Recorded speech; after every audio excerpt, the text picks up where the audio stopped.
rencanamu, Tuhan, di dalam hidupku. Walau ku tak tahu dan ku tak mengerti semua jalanmu.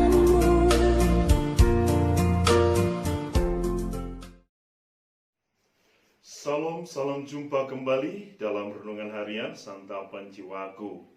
Kita berjumpa kembali dan semoga saya menjumpai Anda dalam keadaan sehat walafiat.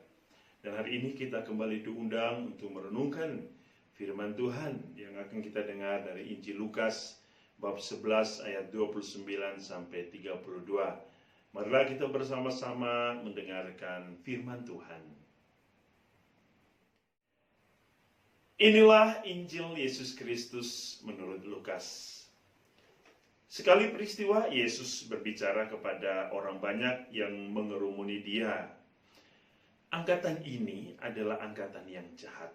Mereka menuntut suatu tanda, tetapi mereka tidak akan diberi tanda selain tanda Nabi Yunus. Sebab sebagaimana Yunus menjadi tanda bagi orang-orang Niniwe, demikian pula lah Anak Manusia akan menjadi tanda bagi angkatan ini. Pada waktu penghakiman, Ratu dari Selatan itu akan bangkit bersama orang dari angkatan ini, dan ia akan menghukum mereka. Sebab Ratu ini datang dari ujung bumi untuk mendengarkan hikmat Salomo, dan sungguh yang ada di sini lebih besar daripada Salomo. Pada waktu penghakiman, orang-orang Niniwe akan bangkit bersama angkatan ini, dan mereka akan menghukumnya. Sebab orang-orang Niniwe ini bertobat waktu mereka mendengarkan pemberitaan Yunus, dan sungguh yang ada di sini lebih besar daripada Yunus. Demikianlah Injil Tuhan. Saudara-saudari yang dikasihi Tuhan, kita mendengar kisah yang menarik dalam Injil hari ini ketika Yesus berbicara di hadapan kerumunan orang banyak. Dia mengatakan angkatan ini adalah angkatan jahat. Mengapa? Karena orang banyak yang datang, orang banyak yang menyaksikan, orang banyak yang telah mendengar apa yang dilakukan Yesus, ternyata mereka masih tidak percaya. Mereka masih ragu. Bahkan ada yang menolak. Yesus telah melakukan begitu banyak kisah, baik melalui pewartaannya maupun di dalam kesaksiannya. Dia melakukan banyak mujizat, yang buta bisa melihat, yang tuli bisa mendengar, yang bisu bisa berbicara, dan yang berdosa diampuni, yang mati dibangkitkan. Begitu banyak kisah. Tetapi orang-orang ini, mereka belum yakin, belum percaya.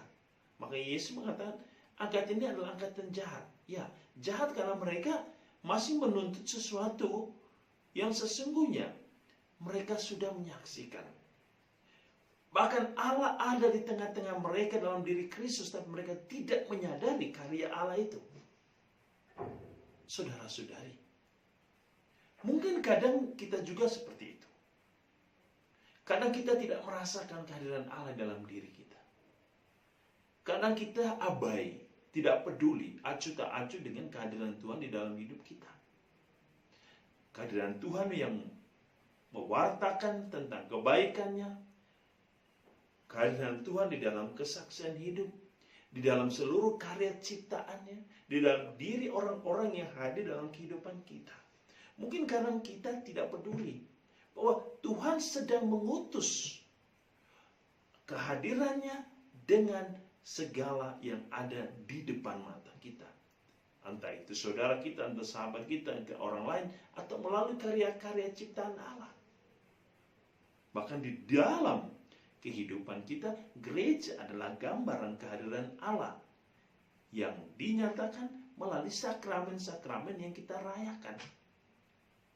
Kadang kita tidak peduli dengan sakramen ini. Kadang kita menerima sakramen tetapi tidak melakukan apa yang menjadi inti dari sakramen itu. Kita tidak peduli. Hari ini Yesus menegur kita bahwa kadang-kadang kita seperti kerumunan orang banyak ini. kita tidak peduli. Dan apa yang dikatakan Yesus, pada hari penghakiman akan ada hakim yang senantiasa menghakimi. Bahwa orang-orang yang tidak peduli, orang-orang yang tidak menerima Yesus, orang-orang yang tidak mau membuka dirinya kepada Allah, maka mereka akan mendapatkan ganjaran sesuai dengan perbuatan mereka. Maka Tuhan hari ini mengingatkan kita, seperti orang-orang Niniwe itu bertobat, maka kita semua pun diundang. Bahwa melalui pewartaan Kristus, kita harus membuka diri kita. Membuka diri untuk menerima Kristus sebagai satu-satunya Allah kita. Membuka diri kita kepada kehadiran Allah dengan pertobatan. Karena dengan demikian kita mampu melihat Allah, karya Allah, gambaran Allah di dalam hidup kita sehari-hari. Dalam diri sesama kita, dalam diri orang-orang yang hadir dalam kehidupan kita, orang-orang yang kita jumpai di mana saja kita berada, maupun di dalam alam semesta teristimewa di dalam kehidupan menggereja kita.